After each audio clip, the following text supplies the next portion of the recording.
we've come to that happy point in the semester when we shift from C.S. Lewis's work to JRR Tolkien's. When I say the happy point, I love Lewis, so I don't want to make it sound like anything derogatory there. But I also love Tolkien, and we're into March, so saving him to the end is always a little bit challenging as well. But I wanted to frame the course in the light of science fiction, its developments, its challenges, which I highlighted last class in my Barry White voice, or my,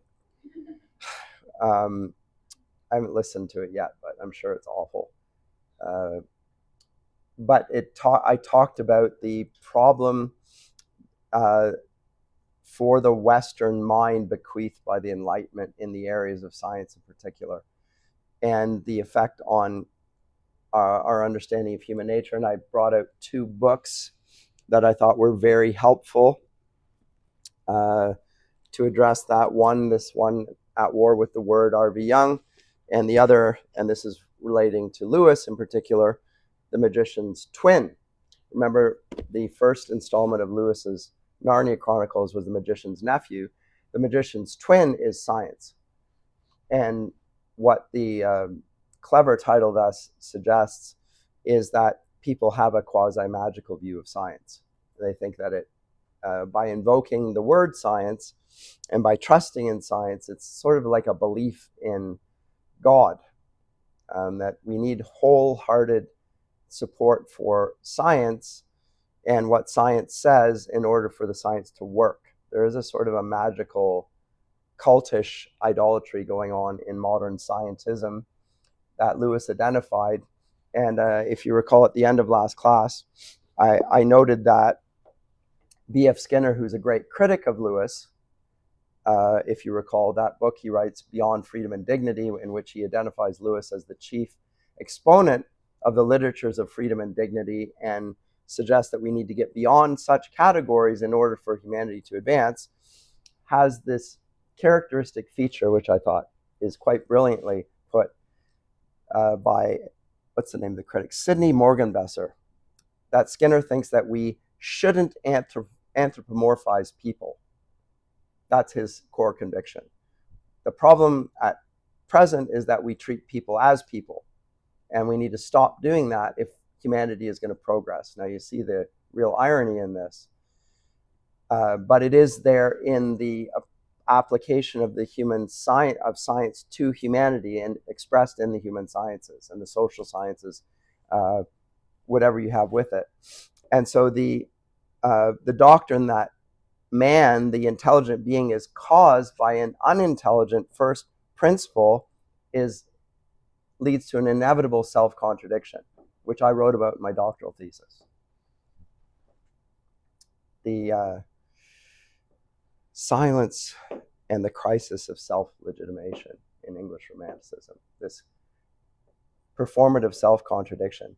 And the problem that all of modern science have is that intelligence is an irreducible reality. Reason cannot be reduced to some cause or thing, material thing. This is the basic problem of scientism, is that it wants to reduce everything to a material cause, the thing. And people have reason, and they have agency, and the means of their agency, the chief means of their agency, is language. And so this book on that war with the word becomes important as well. I say that as an introduction to our study in Tolkien, because J.R.R. Tolkien is, of course, known for the books that we're going to look at, The Lord of the Rings chiefly, but he was above all a philologist.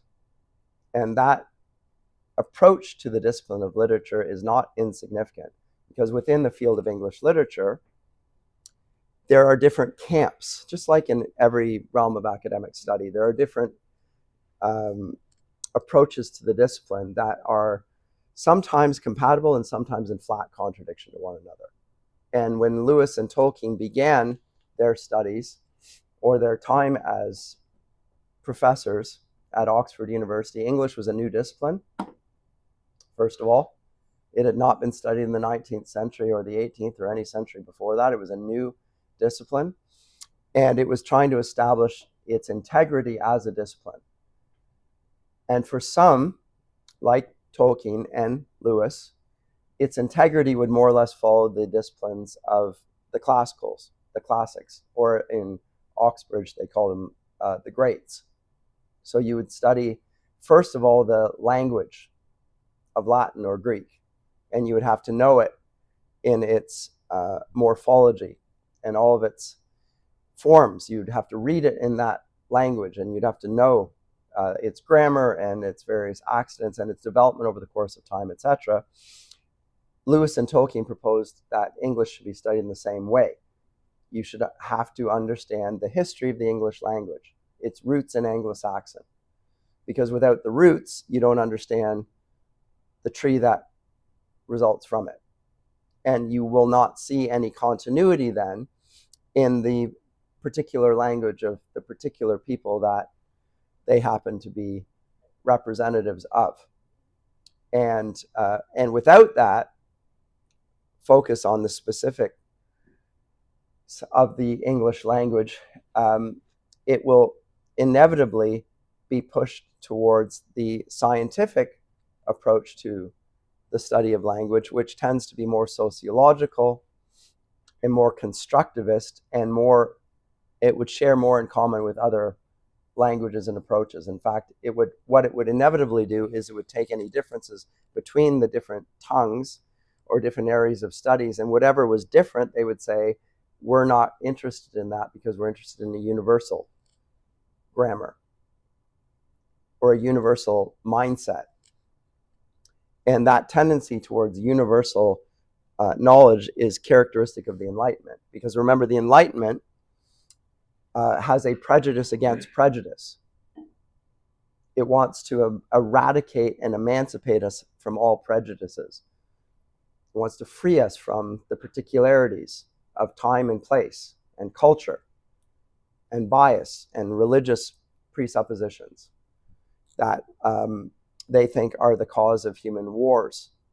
And so it wants to get beyond religion. It wants to get beyond views of heaven and hell and theology. And it will seek to eradicate all those things. So it will have a prejudice against prejudice. This is a word, phrase that I got from Gadamer. Oh, this is not the best. Maybe this one's better. No, certainly not better. So we'll just go with this one for that. Prejudice against prejudice. Prejudice has a very negative connotation in the English language since the Enlightenment. Nobody wants to be accused of being prejudiced. We accuse somebody of being prejudiced with being bigoted and having a derogatory view of other people and having inherent biases against them. And we all know how powerful those are. If you are called a racist or a sexist or a nationalist, those are about the highest forms of abuse you can throw at somebody. Well, those are terms of prejudice. You're prejudiced by your sex, your skin color, your race, your nationality, whatever. These are forms of prejudice. And so in the Enlightenment's prejudice against prejudice, which we all share culturally because we are creatures of the Enlightenment, whether we like it or not, pushes us to emancipate ourselves of that in a very radical form, and ultimately leads to this view of human nature which has no prejudices. But by prejudices now we mean has no forms. And in its latest iteration, that's how we are to understand gender identity. It's a form of identity that has no observable physical formal basis whatsoever. It's not the same thing as sex. Sexual differentiation is observable. It's genetically primed, your XX and XY chromosomes, and then it eventually develops out into sexual differentiation that we can observe. It's, primary sexual characteristics that we all know about. But it's there at the very genetic level. Sex. Gender is a different thing. than sex. I'm bringing literary theory where I don't want to here per se. But gender is not something that is biologically determined. It's culturally determined, and it's volitionally determined. It's an arbitrary act of will that chooses an identity for itself, but it's not wired into our nature. And it is motivated by this prejudice against prejudice, which again, since the Enlightenment, is the lodestone or the guiding principle of all progressive thought. And so it's not by accident that the political parties on the left right now are very strongly in favor of gender identity, because it's part of their idealism.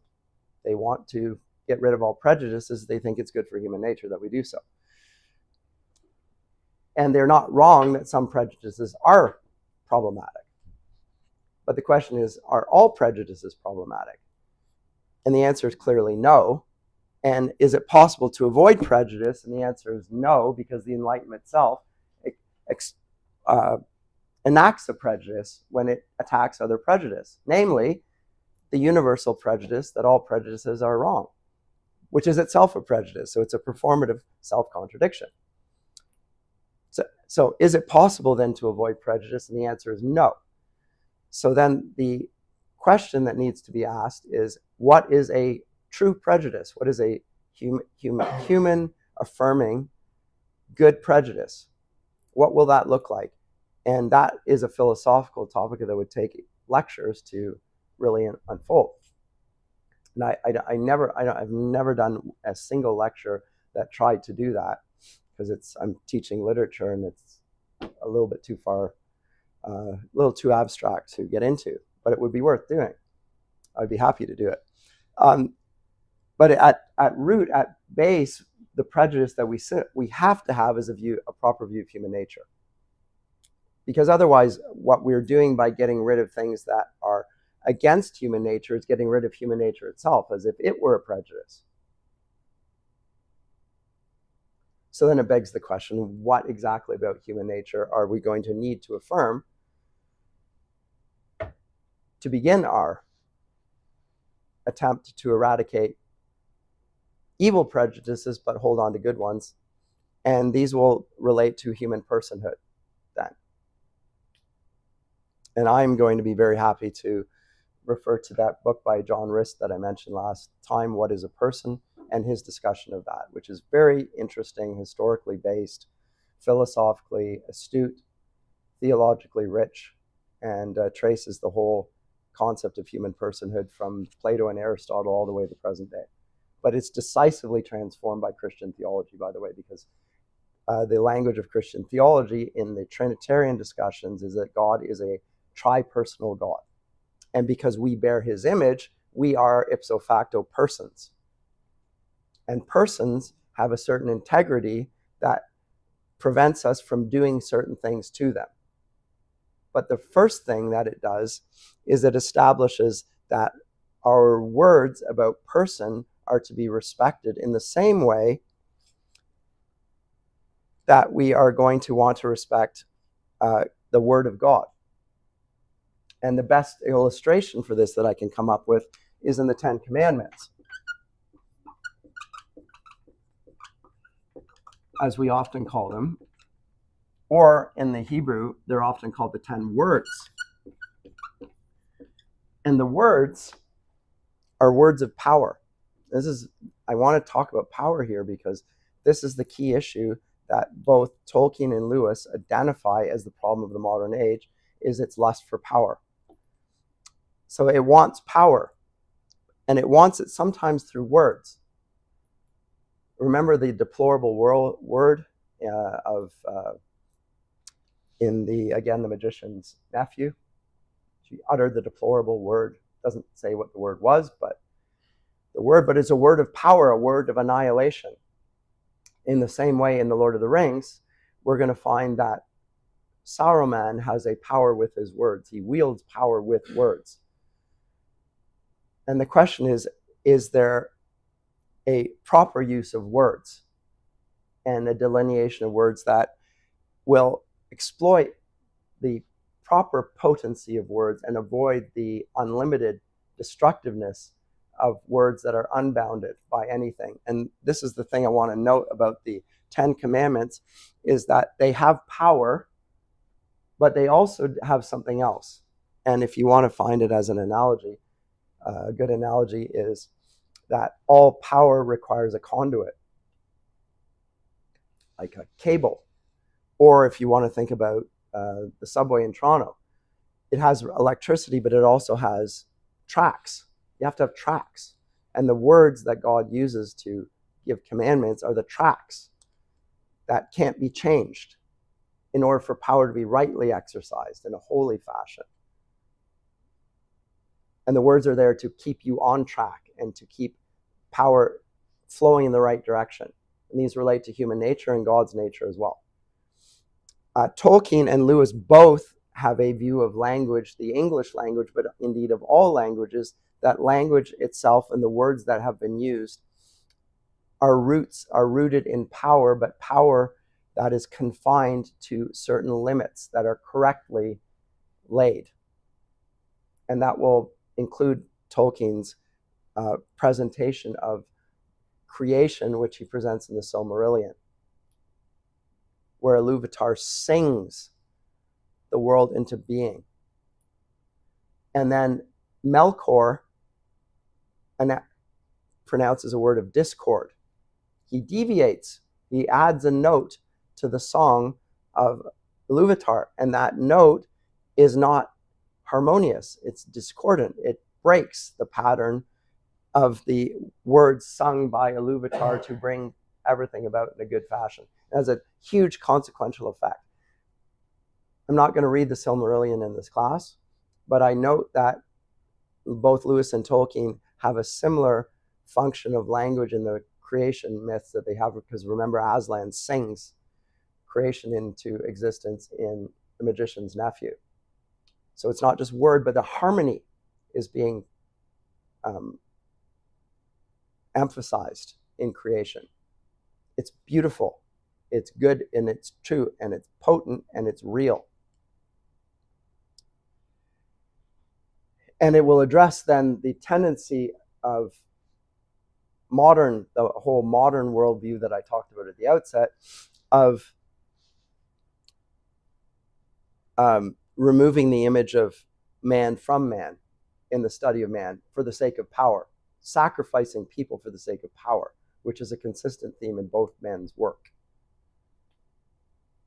And remember, the two lived during the time of the greatest shedding of human life in human history, the two world wars. And this is a really good book if you want to read this. It's really light reading.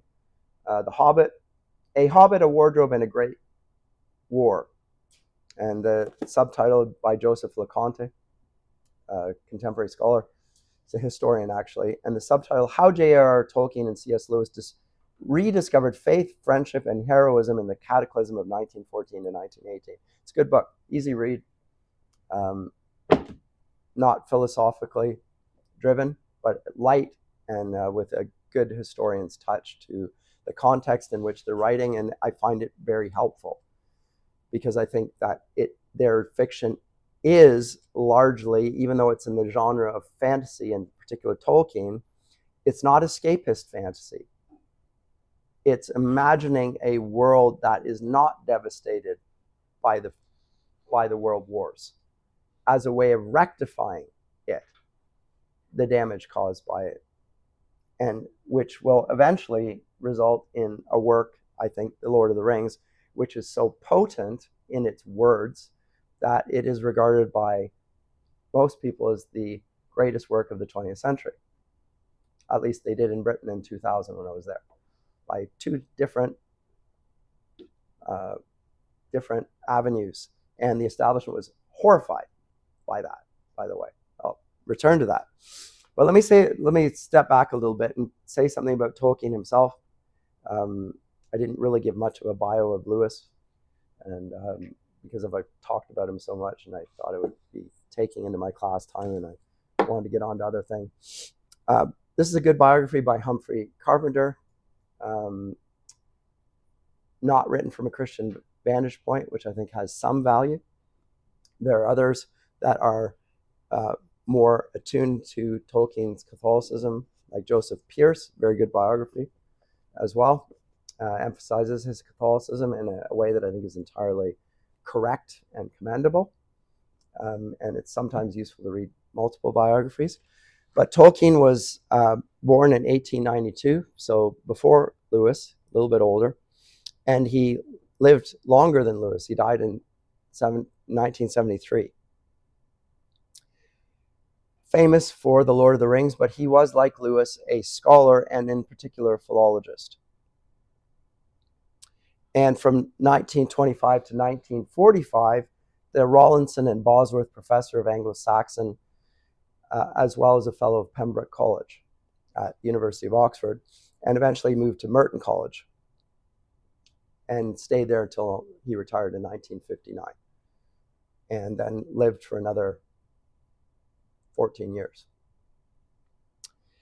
Very close friend of Lewis, and the two together were part of that discussion group that we call the Inklings that met in the Eagle and Child pub, among others. There are other places they met as well. I've been to those places. Like Lewis, and I know I'm unusual in this, I was introduced to Tolkien as a scholar before a fictional writer. It's very odd. I know these days everybody reads the fiction first, but Tolkien's works on Sir Gawain and the Green Knight, his translation of Pearl and so forth, and Sir Orfeo I read as an undergrad. And again, my professor of literature, medieval literature, Elizabeth Revel, studied with Tolkien and Lewis, or rather, she went to the public lectures. So both, if you're at Oxford University and you're a professor, you have two appointments usually. One, you're appointed to the university, and the other to a college. As part of your duties for the university, you mark essays, but also you deliver public lectures. And there's not that many, like 8 to 12, something like that. You're required to deliver these public lectures, your choice of what you're going to lecture on. Your other duty is in the college, and that will be conducting tutorials with a small group of students. So she went to the public lectures of both men, and her comment about this was that Lewis was like Treebeard, booming voice. You could hear him across the halls, down the halls. And Tolkien, she said, had a very unimpressive delivery. He read, and he was rather quiet. But she thought both of them were electric. But in terms of his delivery, unimpressive. She'd probably be more influenced by Tolkien than Lewis, and in part because of the philology. So the study of the language and the morphology, the development of the English language, that was what both Lewis and Tolkien advocated that every English student should have. They were opposed by the modernists, who didn't want to waste time in that sort of very laborious and to their understanding, irrelevant studies of works that had no influence on things they were interested in. So people who want to talk about 19th and 20th century don't want to be forcing students to have to study Anglo-Saxon grammar and reading works that had actually very little influence on the development of English. So Beowulf is pretty much unknown until the 19th century. It was discovered in a library. You don't see references to Beowulf, and yet Tolkien almost single-handedly argues that it's the great English epic and must be read and should be read, and he has made it into a work that's a seminal work in English literature. But Tolkien did this. It was not an influence on any of the poets of the 19th century, really, that I can see. So for once, an academic actually had a significant effect on the English language in that sense. After his death, his son Christopher published a whole series of works from manuscripts and notes that Tolkien himself had not published, including the Silmarillion, which is a sort of it's the beginning of the whole saga. Has anyone read the Silmarillion? Few? Yeah. It's not like The Hobbit or The Lord of the Rings. It doesn't have a continuity about it. It's a collection of episodes. Very important, influential, but it doesn't have a thematic unity in the same way. And all of the works form a connected body of tales, poems, fictional histories, invented language, and essays that form what he called the legendarium, he being Tolkien.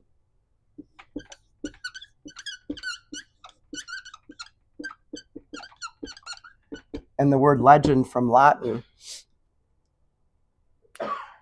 is almost unknown, except from geography, where you'll see the word legend in the corner, and it means it must be read.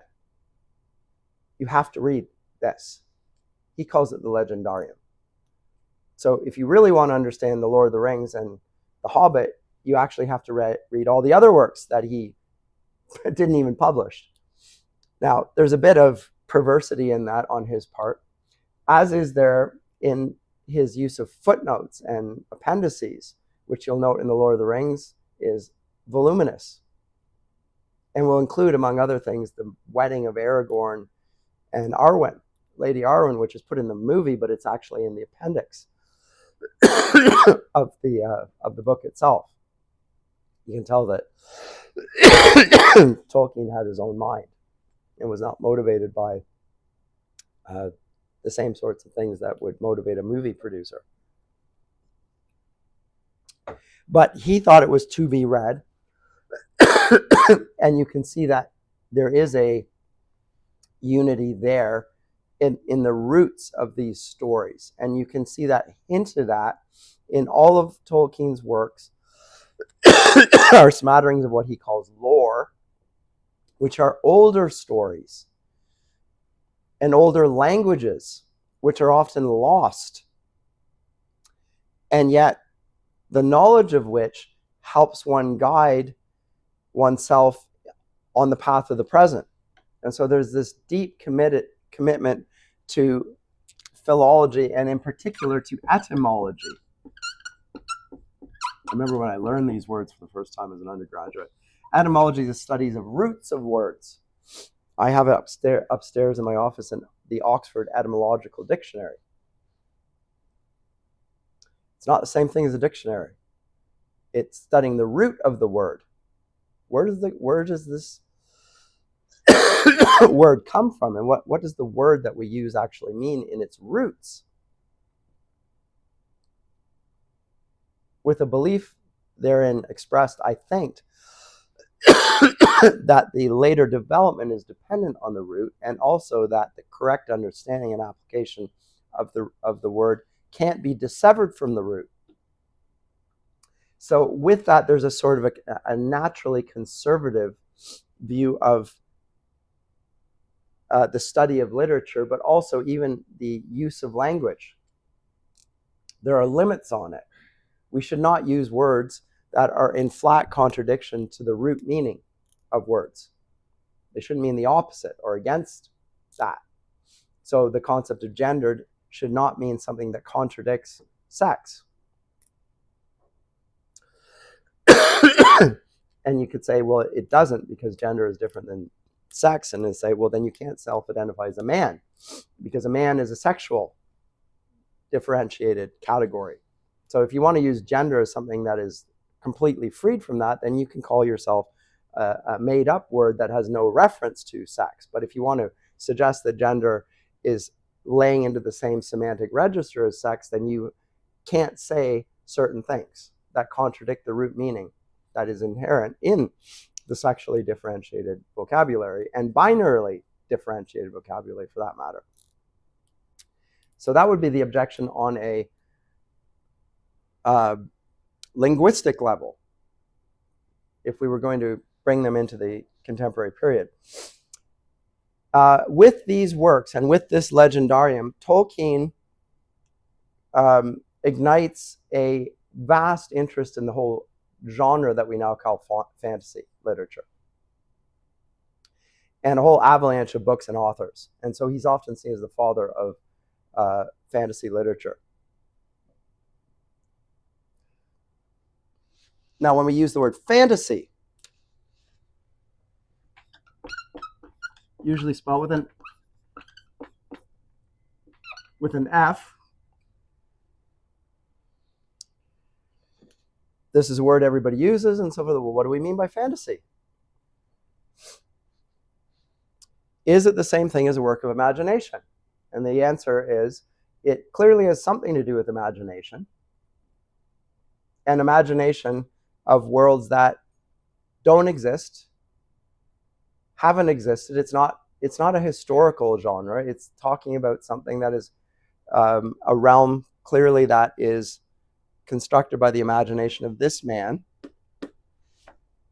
yet also lays hold of his deeply rooted belief, so deeply rooted that it's in every fiber of his being, that fantasy is constrained by etymology, by words and their meaning.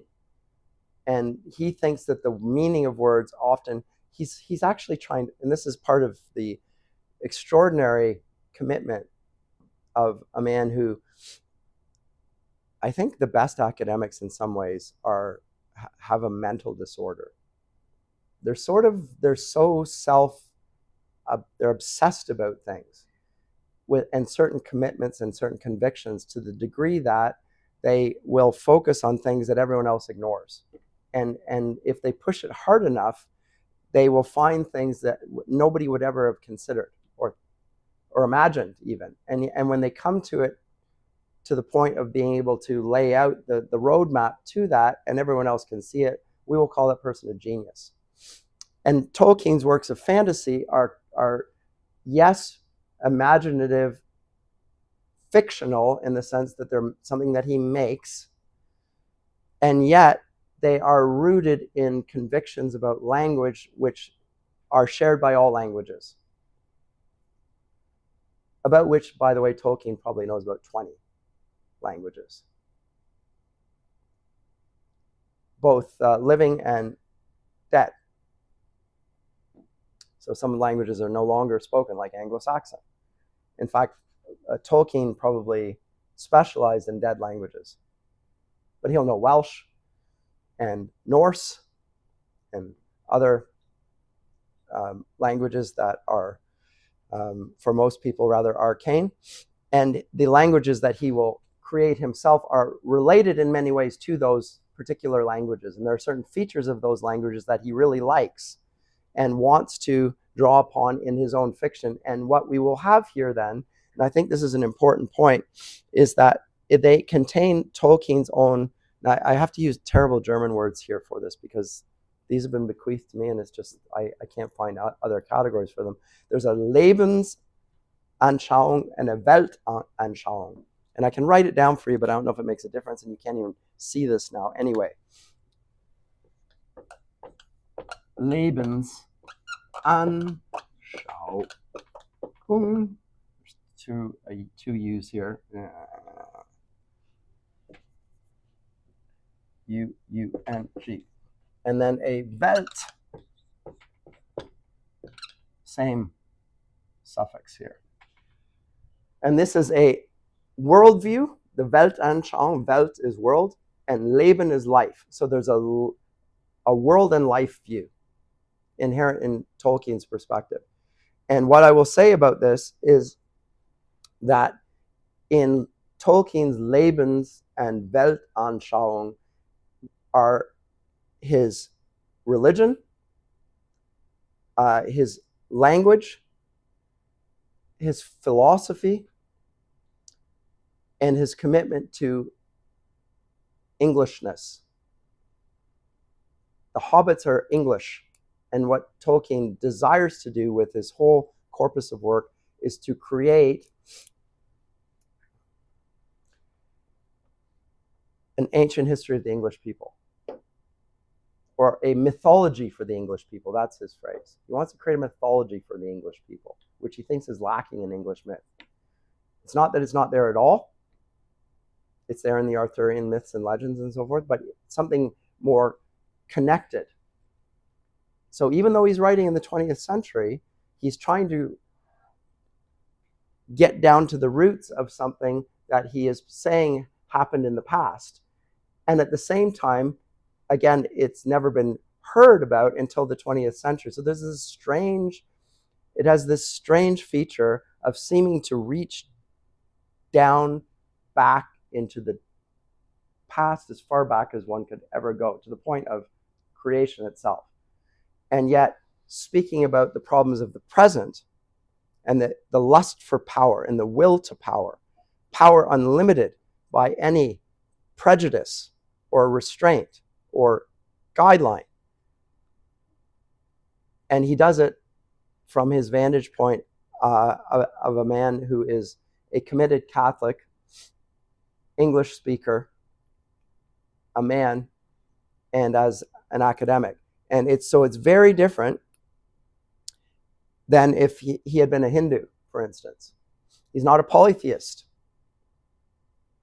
He's not committed to a view that is inherently destructive. Because Hinduism is. It's committed to, just like the film says. What's that recent movie about the nuclear? What's that called? Oppenheimer, yeah.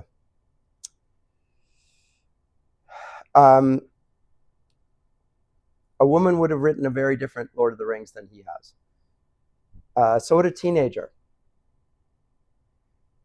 A Marxist would have written a very different Lord of the Rings. So would a Cartesian rationalist. It would have a very different view of human nature and its integrity or not. It would have been the ghost in the machine. It would have talked about the spirits and not the bodies. Would not have been, the deaths of individuals would not be mourned, seen as a terrible thing.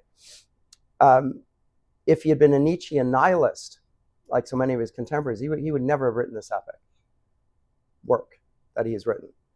And if he had been a Derridean deconstructionist, who knows what would have come? Probably nothing. But it was the commitment of his own philosophy and his own theology and his own culture and his own time that led to the work that we have in front of us. And those are his prejudices. Now, he's not going to lay them out for us, but they are nonetheless embedded there, and they're rooted there. And I think that exploring his Catholic identity and his English identity and how he sees that connected to the land and the people is important to understanding his work as a work of fantasy, because otherwise fantasy can be, so yes, it's fantastic, as we say, but is it just a phantasm?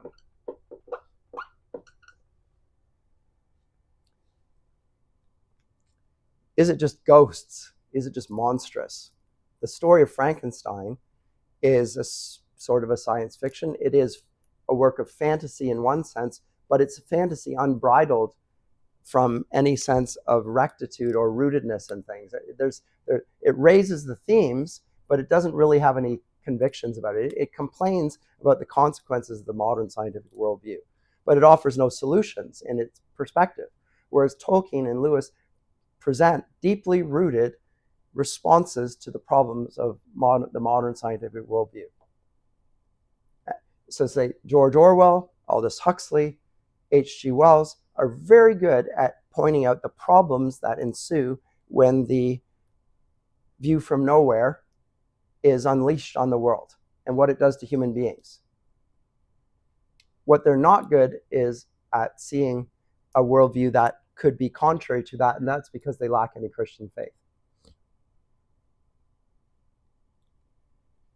That's my view.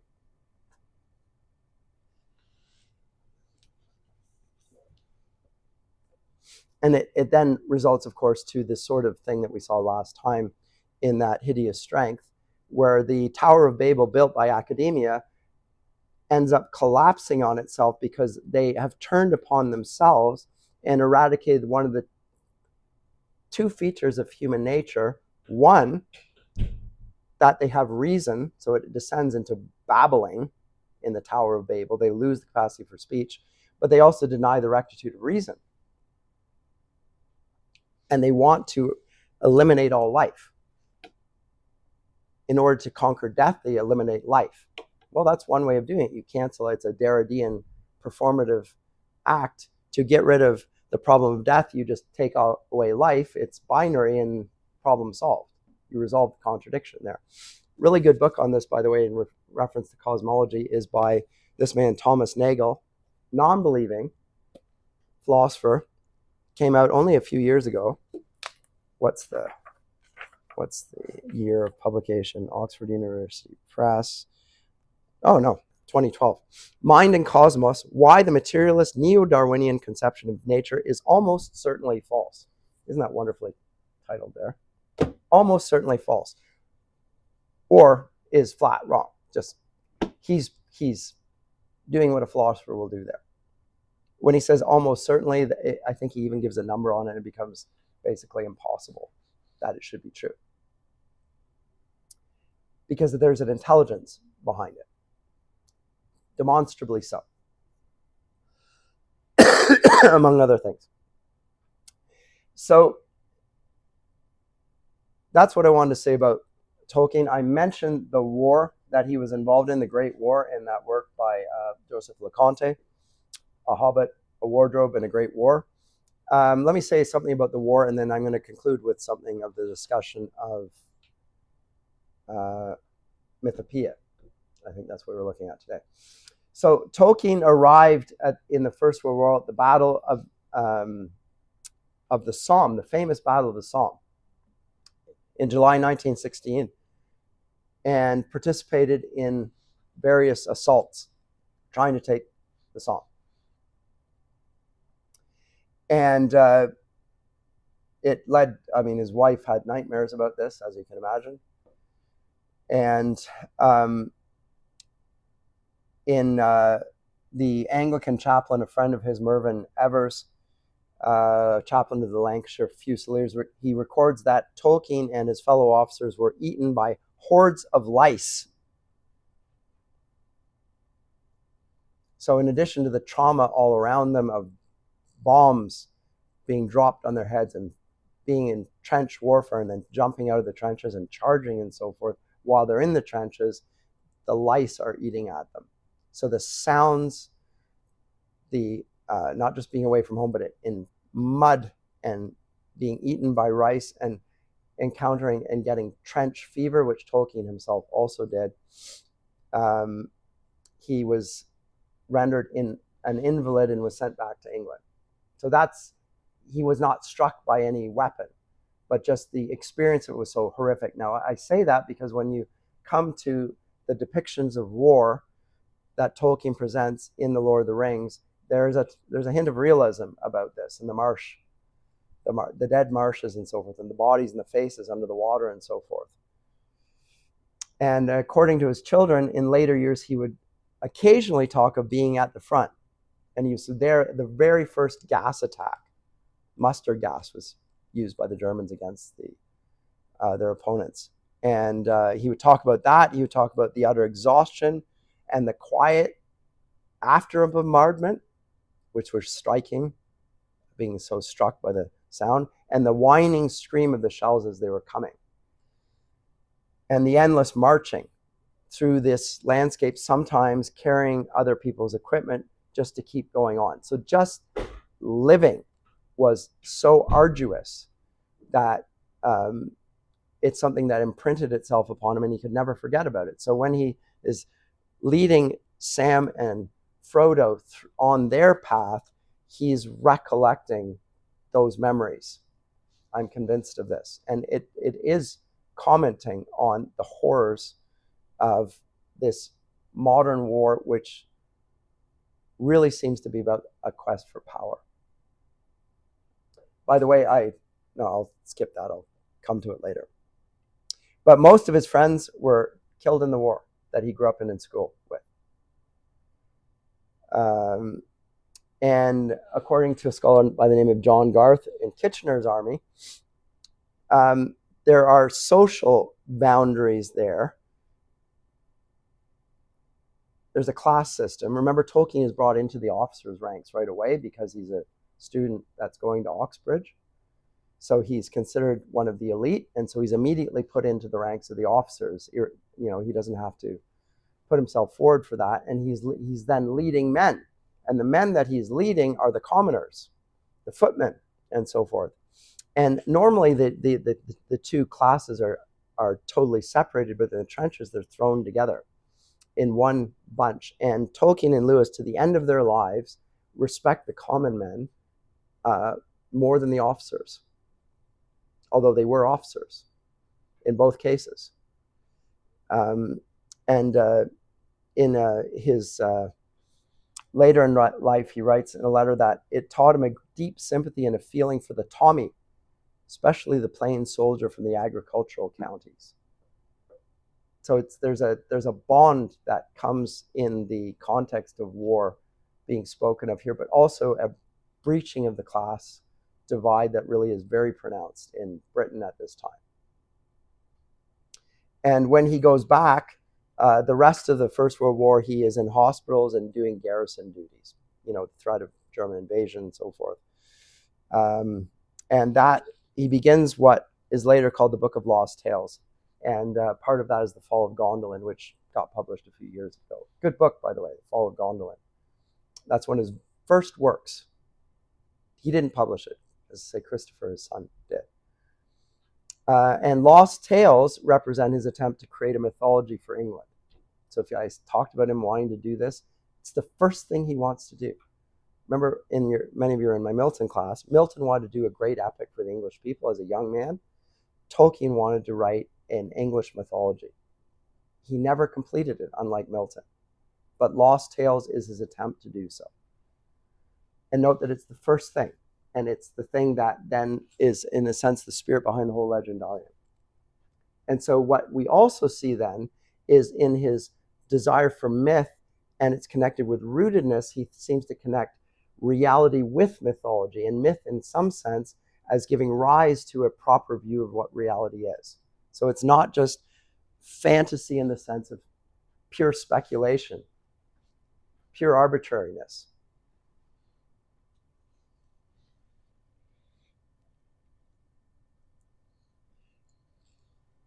I think I'll go on for too long if I don't get to my look at Mythopoeia, which I do want to do today. Can I get this? Is that? No, that's not going to do it. How do I make this bigger? That, right? 3 lines on the left. Yes. Still not. I don't like the way it's laid out here. But anyway. Oh, let me get rid of all this now.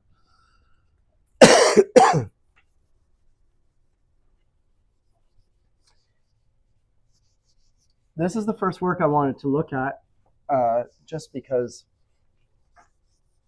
it touches on this understanding of myth, and the very thing that drew Lewis and Tolkien together was a shared love of myth and a misunderstanding on Lewis's part of what myths did and meant. Because both men loved myths. They loved the old stories. But Lewis was under the apprehension that myths were false. Although he would say that they're lies breathed through silver. So they're beautiful, yes, but they're not true. And that was his understanding of the Christian faith as well. I read the biblical stories, they fire my imagination, but they're not true. They're myths, and they share some of the qualities. Biblical stories share some of the features that we find in myths as well. They involve miraculous occurrences and so forth, for instance. They speak about events in the past that are determinative and so forth and seem, as many people recognize, have an allegorical significance, or even a psychological significance, the way Jordan Peterson reads them. So there's an archetypal event, an archetypal hero, and that hero and his experiences apply to me. And so he would acknowledge that feature to it. But nonetheless, he's going to say that those myths are not true. And this is where we need to get into what Tolkien means by myth. And this is the work, and it's called Mythopoeia. And it's written from one man, Tolkien, to another man, both of whom love myths, but one who is hostile to the true significance of myths. And it is to Lewis, although he doesn't mention him by name here. Mythopoeia, JRR Tolkien, to one who said that myths were lies and therefore worthless, even though breathed through silver. And so he says, calling himself Philomythus, lover of myths, to Misomythus, hater of myths. That's what the Greek words mean. This is a strong charge, because Lewis loves the myths, but he hates the message and the meaning and the truth of them. He denies it, so Tolkien calls him Misomythus. And I think it's really helpful as well, because the way in which he illustrates this isn't through a philosophical argument. Tolkien's not good at that. It's through a poetic and highly evocative portrait of the difference between the two. So let me just read it, and then we'll comment on it. You look at trees and label them just so. For trees are trees, and growing is to grow. You walk the earth and tread with solemn pace one of the many minor globes of space. A star is a star, some matter in a ball, compelled to courses mathematical, amid the regimented cold inane, where destined atoms are each moment slain. At bidding of a will, to which we bend and must, but only dimly apprehend, great processes march on as time unrolls from dark beginnings to uncertain goals. And as on page or written without clue, with script and limning packed of various hue, an endless multitude of forms appear, some grim, some frail, some beautiful, some queer, each alien, except as kin from one remote origo, gnat, man, stone, and sun. God made the petrious rocks, the arboreal trees, tellurian earth, and stellar stars, and these homuncular men who walk upon the ground with nerves that tingle, touched by light and sound. The movements of the sea, the wind in boughs, green grass, the large, slow oddity of cows, thunder and lightning, birds that wheel and cry, slime crawling up from mud to live and die. These each are duly registered and print the brain's contortions with a separate dint. And now Philomythus' response.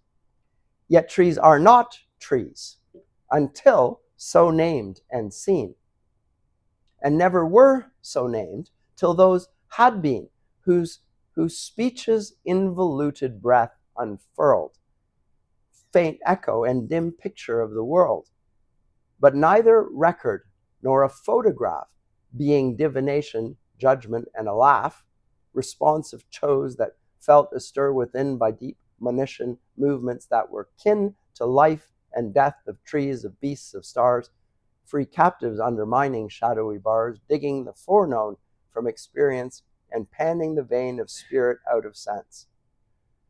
Great powers they slowly brought out of themselves. Now, this is his account of how meaning develops from an utterance. Great powers they slowly brought out of themselves, and looking backward, they beheld the elves, that wrought on cunning forges in the mind, and light and dark on secret looms entwined. He sees no stars, who does not see them first, of living silver made that sudden burst to flame like flowers beneath an ancient song, whose very echo after music long has since pursued.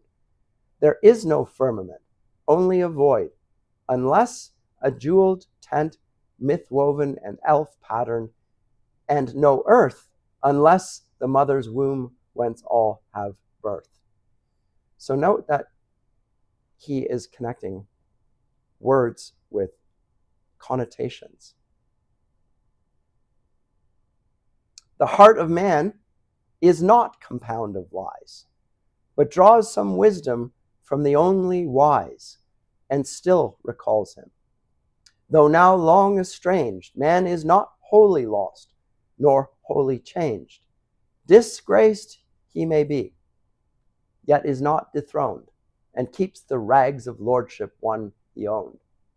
His world dominion by creative act, not his to worship the great artifact. Man, sub-creator, the refracted light, through whom is splintered from a single white to many hues and endlessly combined in living shapes that move from mind to mind. I'm going to come back to this. Though all the crannies of the world we filled with elves and goblins, though we dared to build gods in their houses out of dark and light, and sow the seed of dragons, 'twas our right, used or misused. The right has not decayed. We make still by the law in which we're made. Yes, wish fulfillment dreams we spin to cheat our timid hearts, and ugly fact defeat. Whence came the wish? And whence the power to dream? Or some things fair and others ugly deem? Our wishes are not idle, nor in vain fulfillment we devise. For pain is pain, not for itself to be desired, but ill, or else to strive, or to subdue the will alike were graceless. And of evil this alone is dreadly certain, evil is. Blessed are the timid hearts that evil hate, that quail in its shadow and yet shut the gate, that seek no parley, and in guarded room, though small and bare, upon a clumsy loom weave tissues gilded by the far-off day, hoped and believed in under shadows sway. Blessed are the men of Noah's race that build their little arks, though frail and poorly filled, and steer through winds contrary toward a wraith, a rumor of a harbor guest by faith. Blessed are the legend makers with their rhyme of things not found within recorded time. It is not they that have forgot the night, or bid us flee to organized delight in the lotus isles of economic bliss, forswearing souls to gain a Circe kiss, and counterfeit at that, machine-produced, bogus seduction of the twice seduced. Such isles they saw afar, and ones more fair, and those that hear them may yet beware. They have seen death and ultimate defeat, and yet they would not in despair retreat, but oft to victory have turned the lyre and kindled hearts with legendary fire, illuminating now and dark hath been with light of suns as yet by no man seen. I would that I might with the minstrels sing, and stir the unseen with a throbbing string. I would be with the mariners of the deep that cut their slender planks on mountains steep, and voyage beyond a vague and wandering quest, for some have passed beyond the fabled west. I would with the beleaguered fools be told, that keep an inner fastness, where their gold impure and scanty, yet their loyally bring to mint an image blurred of distant king, or in fantastic banners weave the sheen heraldic emblems of a lord unseen. This is quite apropos to what I was talking about, the image of God in man. I will not walk with your progressive apes. Now this is to Lewis again, Mythos. I will not walk with your progressive apes, erect and sapient. Before them gapes the dark abyss to which their progress tends. If by God's mercy progress ever ends, and does not ceaselessly revolve the same unfruitful course with changing of a name, I will not treat your dusty path and flat, denoting this and that by this and chat, your world immutable, wherein no part the little maker has with maker's art. I bow not yet before the iron crown, nor cast my own small golden scepter down. In paradise, perchance, the eye may stray from gazing upon everlasting day, to see the day illumined and renew from mirrored truth the likeness of the true. Then looking on the blessed land, 'twill see that all is as it is, and yet made free. Salvation changes not, nor yet destroys garden, nor gardener, children, nor their toys. Evil it will not see, for evil lies not in God's picture, but in crooked eyes. Not in the source, but in malicious choice, and not in sound, but in the tuneless voice. In paradise they look no more awry, and though they make anew, they make no lie. Be sure they still will make, not being dead, and poets shall have flames upon their head, and harps whereon their faultless fingers fall. There each shall choose from ever, forever from the all. Fini. It's a great poem, and yet it's not a poem. It's a letter. It's an epistle from Philomythus to Misomythus.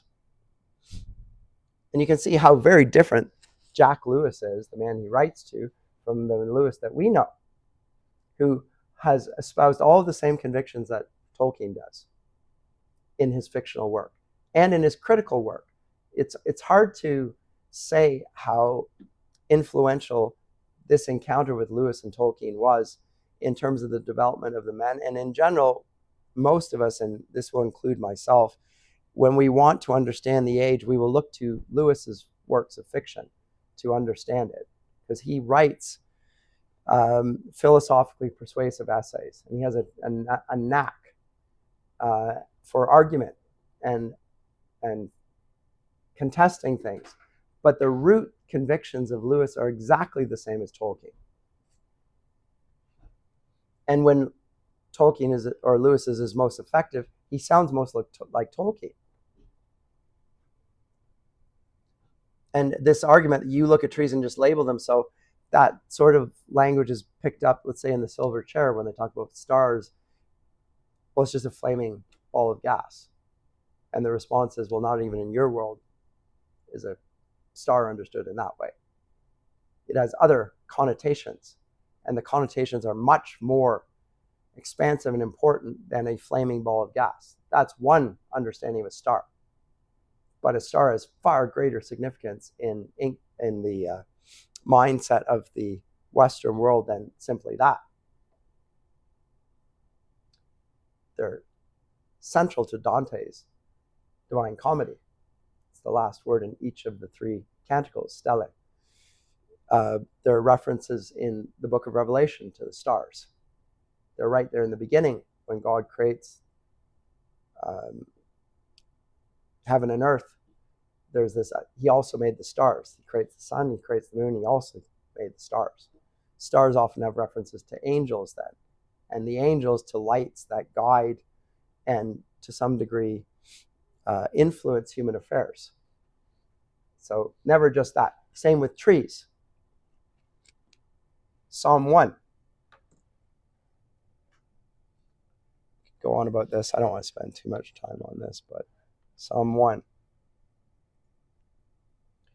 Blessed is the man who walketh not in the counsel of the wicked, or the ungodly, nor standeth in the way of sinners, etc. He shall be like a tree planted by rivers of water. The man is like a tree planted by rivers of water. The ungodly are not so. They're like chaff which the wind blows away. What? There's no roots to it. Understanding of rootedness, plantedness, connected to wisdom literature, connected to poetry. Trees in scripture have enormous importance. They have it throughout Western literature, throughout Western culture, throughout Western mythology, throughout Western religion. Tree is not just a tree. There's a family tree. There's national trees.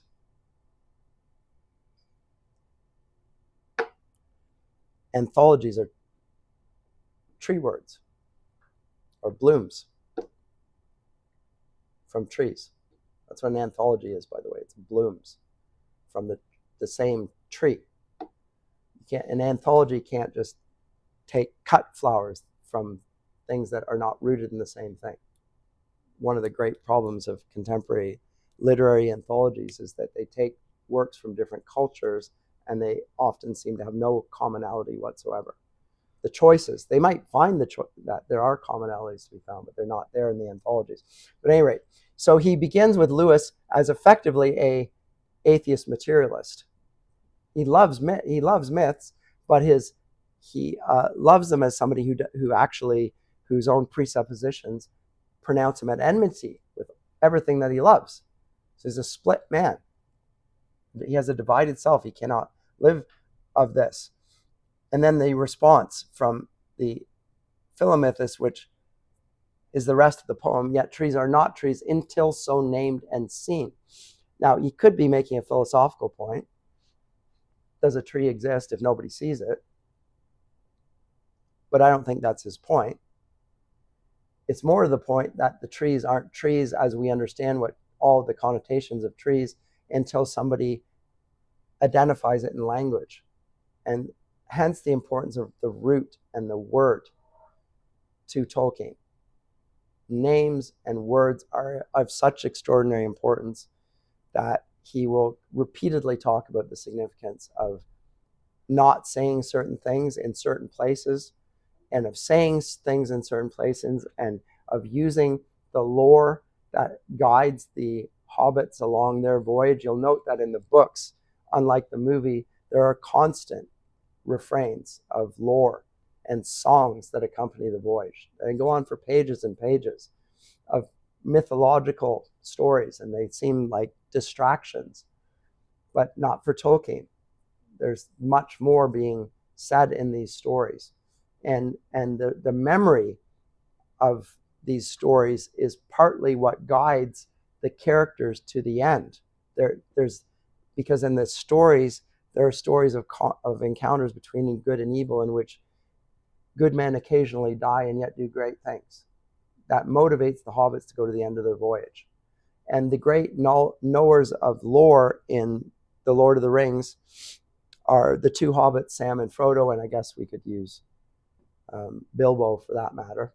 But remember, Sam is not like Merry and Pippin, who are doofuses, basically.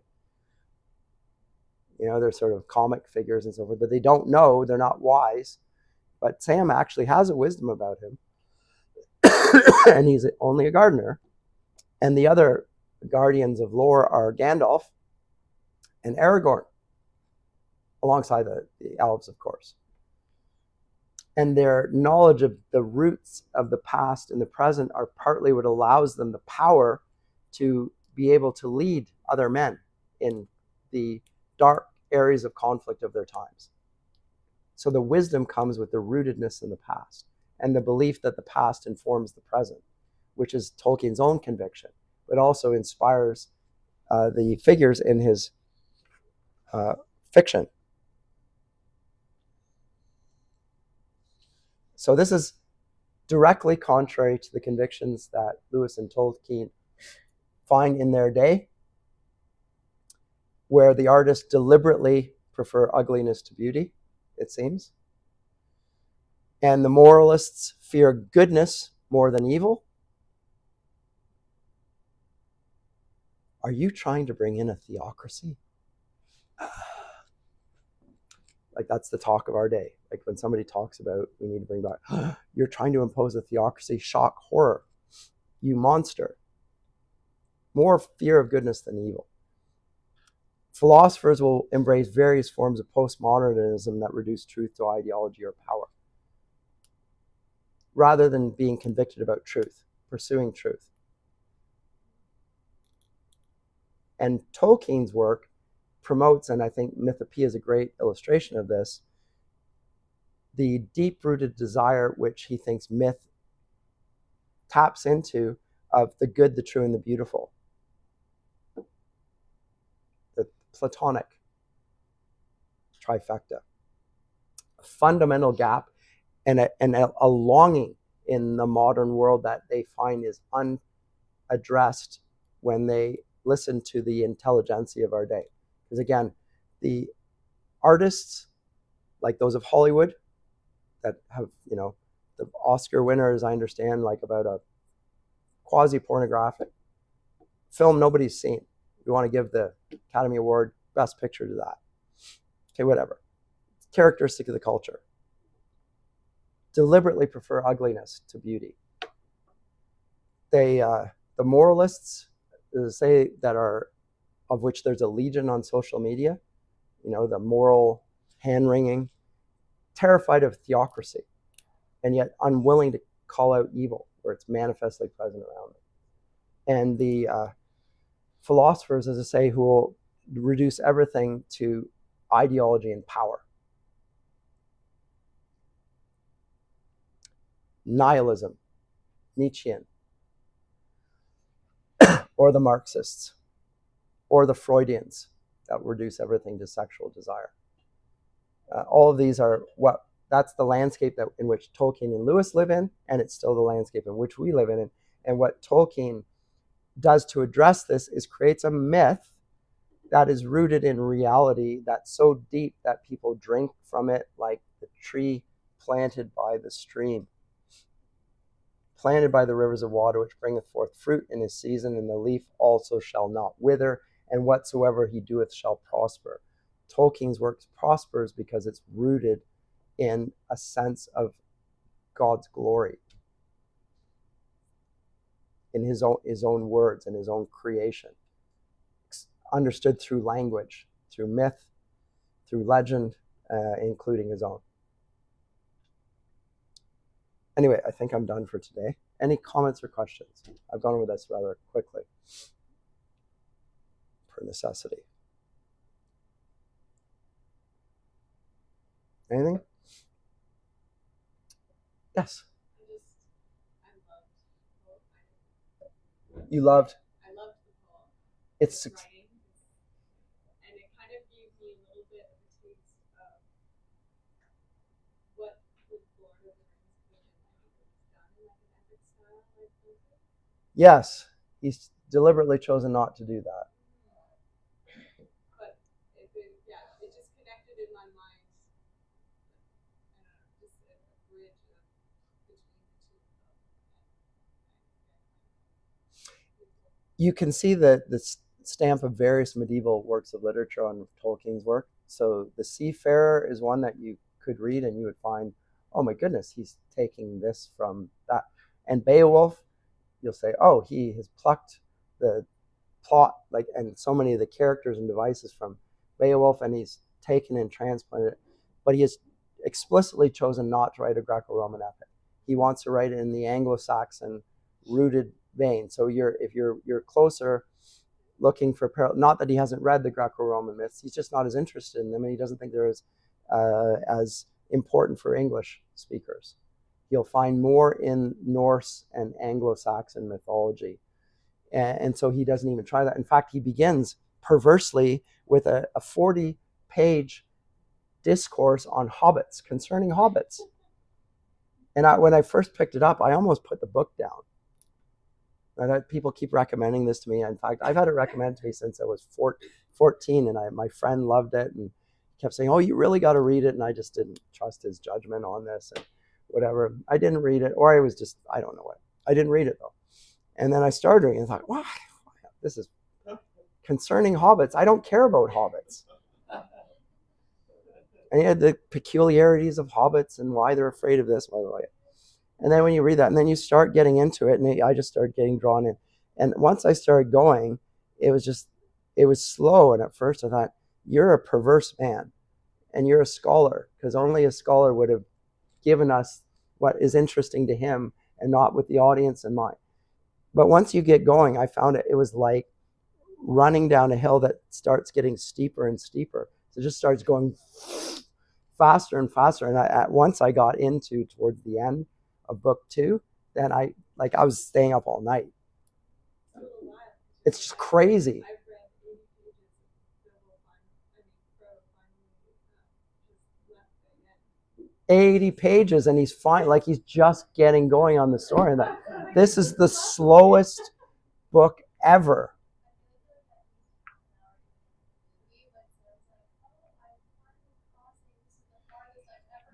Yeah, I actually thought that was almost the best thing about the whole series is that they managed to resist the let's get going on the story. It's slow. It was so important to the effectiveness of the whole story. They present this slow, idyllic, this doesn't change. This is good. There's joy and delight, and that is the backdrop against the whole film works because of that. If they had cut that out, it would not have worked. It's just another action movie. But does the same thing. More than what he could just say about hobbits. Yeah. He loves the hobbits, and he makes us, even as somebody as irritable as me, I toughed my way through it, and then I started to appreciate the hobbits and love the hobbits. It took me a while. And he's making there's no easy way. You're going to have to start with this. And if you do, there's a big payoff.